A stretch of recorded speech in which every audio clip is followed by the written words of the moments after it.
Our Earth also has 7 chakra points at equally distant locations from one another. There is 1 chakra point on each continent. The root chakra is in Mount Shasta, California. The sexual chakra is in the Isle of Sun, Lake Titicaca in South America. The solar plexus chakra is in Uluru Kata Juta in Australia.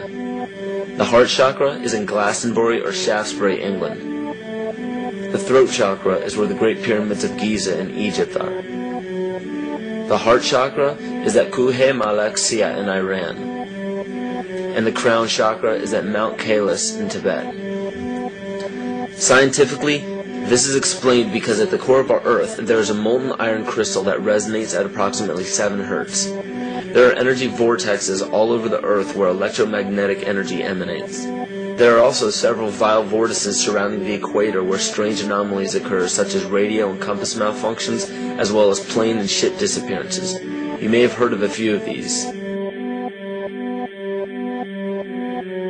So the intangible parts of our existence, such as emotions, are part of the true reality of higher consciousness. If emotions are part of a realm that we cannot experience with our 5 senses, then how is it that we are all aware of our emotions?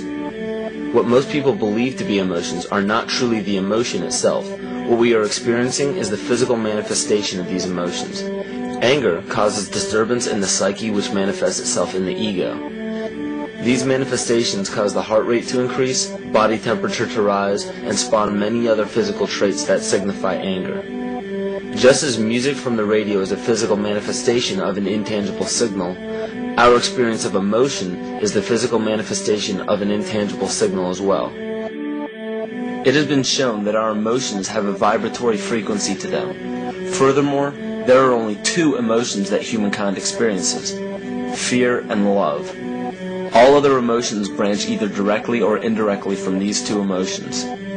Fear has a long and slow frequency vibration to it, while love has a very rapid and high frequency. To show that vibration is the very foundation of existence, Hans Jene developed what is known as cymatics in the 1940s to show that when vibrations of sound are passed through a form of media, there is a set pattern that will follow.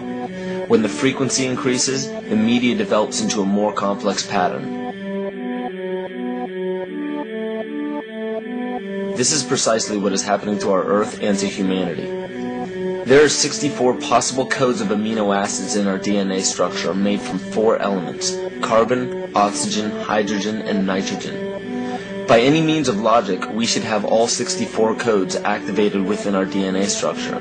Yet we presently only have 20 active codes. And of these 64 possibilities, it appears that only 20 of these codes are turned on right now for us, the 20 amino acids. There is a switch that turns off and turns on where those coding sites lie, and that the switch for that turning off and turning on is what we call emotion. And this is the first time that we've ever seen the patterns of emotion directly physically linked to human genetic material. Well, fear is a long, slow wave of emotion. So this wave of fear is a long, slow wave and touches relatively few sites on this DNA. So an individual living in fear is limited to the number of antennae that they have available to them, whereas an individual living in the pattern of love, this is love in DNA. You can see it's a higher frequency, shorter wavelength. We have many more potential sites for coding along that genetic pattern. This information, this is amazing. This is the first time we've ever had a hard digital link between emotion and genetics. This is important to understand because another researcher named Vladimir Popanov measured tiny particles of light called photons inside a vacuum tube. The photons were scattered as expected. A sample of DNA was then entered into the vacuum tube and they measured the photons again. They found that the particles of light aligned themselves along the axis of the DNA.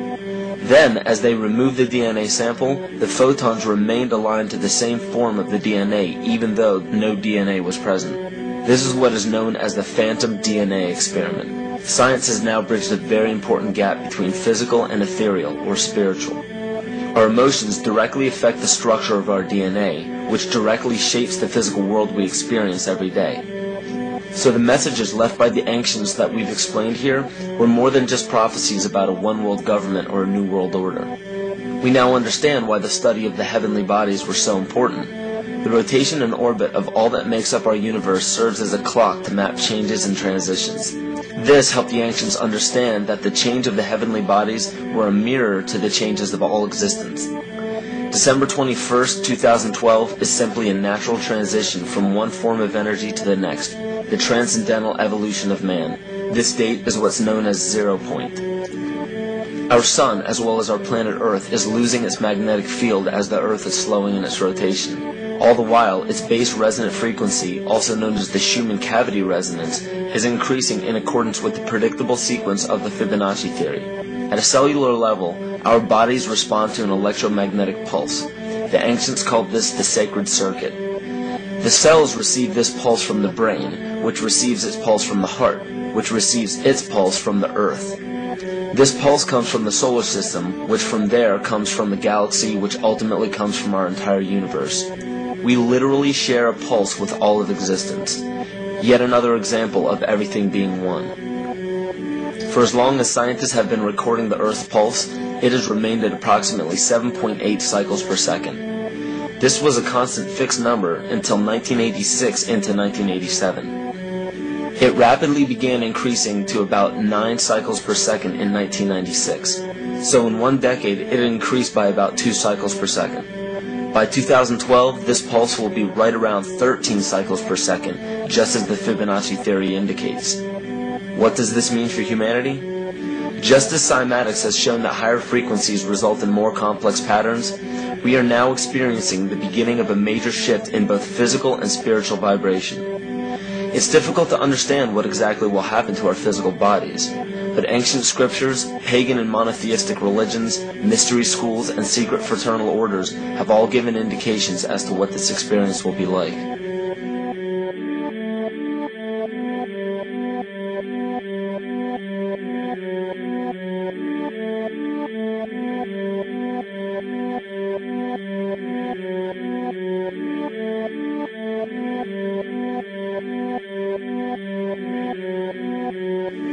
This will be the shift of the ages, a transcendental period of monumental changes to humanity. Those unprepared for this transition will likely not be able to cope with the rapid changes in the psyche. The only way to prepare for what is to come is what we have sought after for our entire lives: truth. Not the truth about governments, commerce, religions, terrorism, or anything external, but the truth within ourselves, within our psyche and our shadow self.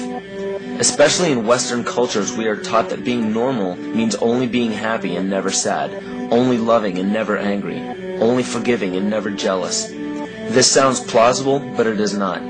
We are not meant to repress any negative emotions because it causes imbalance. To conquer our emotions, we must embrace them, not fight them. We must acknowledge them and allow them to serve their purpose as we learn from them. The ancient Essene culture left teachings dating back about 6,000 years. They taught that our relationships with one another, with the universe, and with situations and events are mirrors of the parts of our psyche that need to be cleansed. Author Greg Braden beautifully explains this entire segment at great length in his work. His hard work and understanding of these subjects contributed largely to the marriage between science and spirituality. It is very important to understand that when you fear loss, fear death, fear war, fear terrorism, or fear change, you are giving others the ability to control you based on those fears. When you fight against poverty or against racism, when you fight for relationships or for freedom, you are outwardly attempting to repress that which has been placed before you to conquer inwardly. These situations are mirrors of our fears. This is why it is important to love and only love. Love those who stand with you, but especially those who stand against you. Don't look at your fears as a threat. Rather understand that this material world is only a physical manifestation of either the love or fear in your consciousness. It's as plain as day. All you need to conquer in your life is in your face. If you want to understand what your true inner fears are, analyze your ambitions and your inhibitions. Everything explained here about the esoteric agenda of the elite few at the very top is nothing to fear.